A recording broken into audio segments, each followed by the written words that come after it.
मध्य प्रदेश के गवर्नर श्री मंगूभाई पटेल, मुख्यमंत्री श्री मोहन यादव जी, अन्य सभी महानुभाव, देवी और सज्जनों,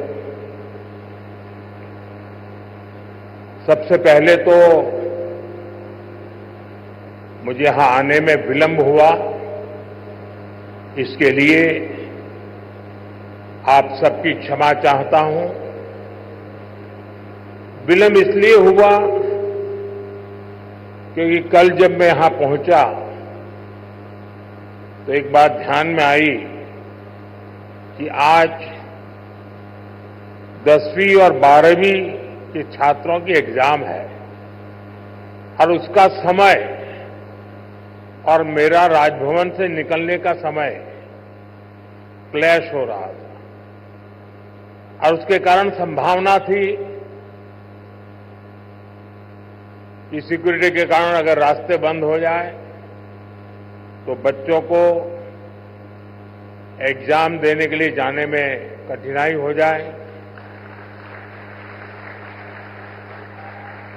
और ये कठिनाई न हो, बच्चे सब एक बार अपने एग्जामिनेशन सेंटर पर पहुंच जाए, उसके बाद ही मैं राजभवन से निकलूं, ऐसा मैंने सोचा। उसके कारण मैंने निकलने में ही 15-20 मिनट लेट कर दिया और उसके कारण आप लोगों को जो असुविधा हुई, इसके लिए मैं फिर से एक बार क्षमा मांगता हूं। साथियों, राजा भोज की इस पावन नगरी में आप सभी का स्वागत करना मेरे लिए गर्व की बात है। यहां इंडस्ट्री से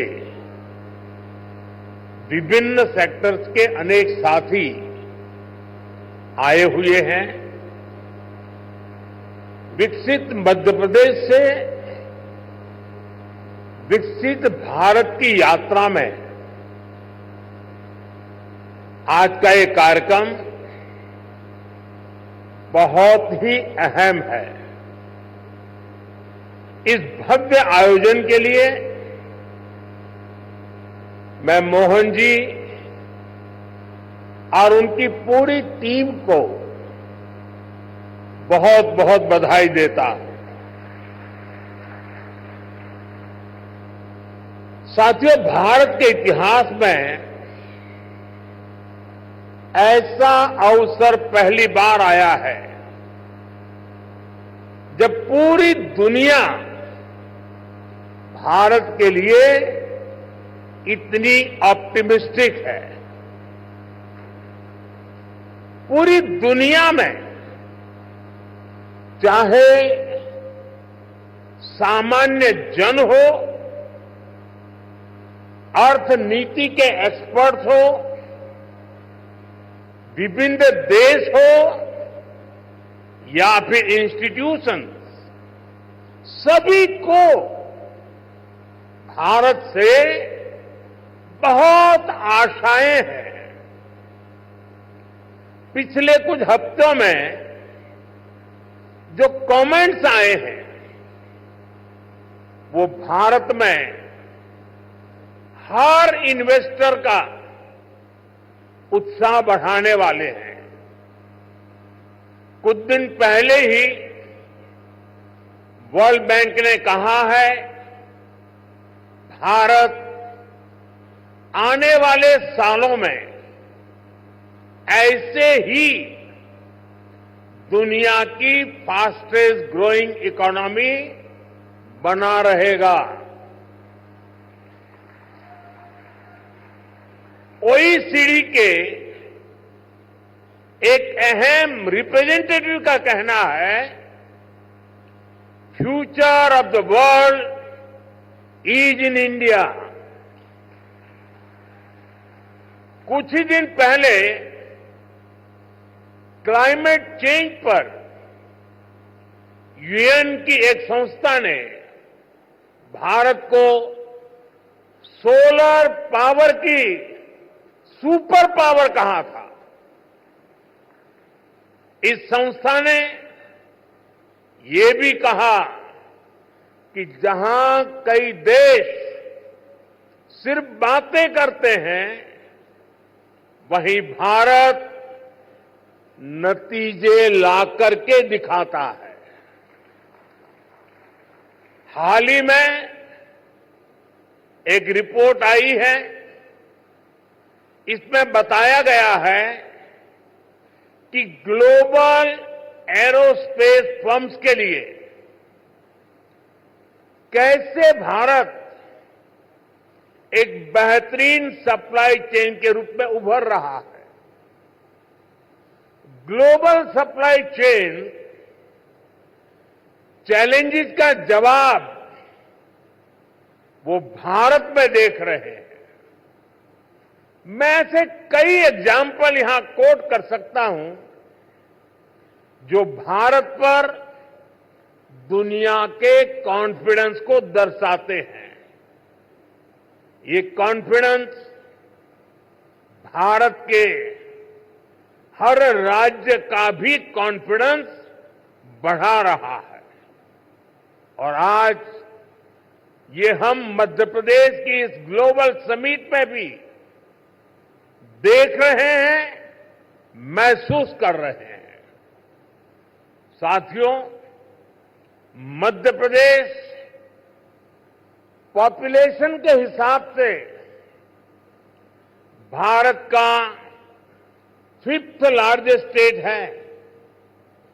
एमपी एग्रीकल्चर के मामले में भारत के टॉप के राज्यों में है।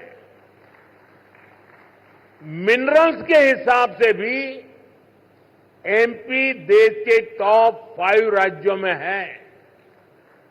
एमपी को जीवनदायिनी मां नर्मदा का आशीर्वाद भी प्राप्त है। एमपी में हर वो संभावना है, हर वो पोटेंशियल है जो एमपी को जीडीपी के हिसाब से भी देश के टॉप 5 राज्यों में ला सकता है। साथियों, बीते 2 दशकों में मध्य प्रदेश ने ट्रांसफॉर्मेशंस का नया दौर देखा है। एक समय था जब यहां बिजली, पानी की बहुत सारी दिक्कतें थी। लॉ एंड ऑर्डर की स्थिति तो और भी खराब थी। ऐसे हालत में यहां इंडस्ट्री का विकास बहुत मुश्किल था। बीते 2 दशक में, 20 साल में मध्य प्रदेश के लोगों के सपोर्ट से यहां की बीजेपी सरकार ने गवर्नेंस पर फोकस किया। 2 दशक पहले तक लोग एमपी में निवेश करने से डरते थे। आज एमपी इन्वेस्टमेंट के लिए देश के राज्यों से, सब राज्यों में, टॉप के राज्यों में उसने अपना स्थान बना लिया है। जिस एमपी में कभी खराब सड़कों के कारण बसें तक प्रॉपर नहीं चल पाती थी, वो आज भारत की ईवी रिवॉल्यूशन के लीडिंग स्टेट्स में से एक है। जनवरी 2025 तक करीब 2 लाख इलेक्ट्रिक व्हीकल एमपी में रजिस्टर हुए हैं। ये करीब 90% ग्रोथ है। ये दिखाता है कि एमपी आज मैन्युफैक्चरिंग के नए सेक्टर्स के लिए भी एक शानदार डेस्टिनेशन बनता जा रहा है। और मैं मोहन जी को बधाई देता हूं, उनकी टीम को बधाई देता हूं कि उन्होंने इस वर्ष को उद्योग और रोजगार वर्ष के रूप में मनाना तय किया है। साथियों, बीते दशक में भारत ने इंफ्रास्ट्रक्चर के बूम का दौर देखा है। मैं कह सकता हूं, इसका बहुत बड़ा फायदा एमपी को मिला है। दिल्ली मुंबई एक्सप्रेसवे जो देश के दो बड़े शहरों को जोड़ रहा है, उसका बड़ा हिस्सा एमपी से ही होकर गुजरता है। यानी एक तरफ एमपी को मुंबई के पोर्ट्स के लिए तेज कनेक्टिविटी मिल रहे हैं, दूसरी तरफ नॉर्थ इंडिया के मार्केट को भी ये कनेक्ट कर रहा है। आज मध्य प्रदेश में 5 लाख किलोमीटर से अधिक का रोड नेटवर्क है। एमपी के इंडस्ट्रियल कॉरिडोर्स मॉडर्न एक्सप्रेसवे से जुड़ रहे हैं। यानी एमपी में लॉजिस्टिक्स से जुड़े सेक्टर की तेज ग्रोथ तय है। साथियों, एयर कनेक्टिविटी की बात करें तो यहां ग्वालियर और जबलपुर एयरपोर्ट के टर्मिनल्स को भी एक्सपांड किया गया है। और हम यही नहीं रुके हैं। एमपी का जो एक बड़ा रेल नेटवर्क है, उसको भी मॉडर्नाइज किया जा रहा है। एमपी में रेल नेटवर्क का 100% इलेक्ट्रिफिकेशन किया जा चुका है। भोपाल के रानी कमलापति रेलवे स्टेशन की तस्वीरें आज भी सबका मन मोह लेती हैं। इसी तर्ज पर एमपी के 80 रेलवे स्टेशनों को अमृत भारत स्टेशन स्कीम के तहत मॉडर्न बनाया जा रहा है।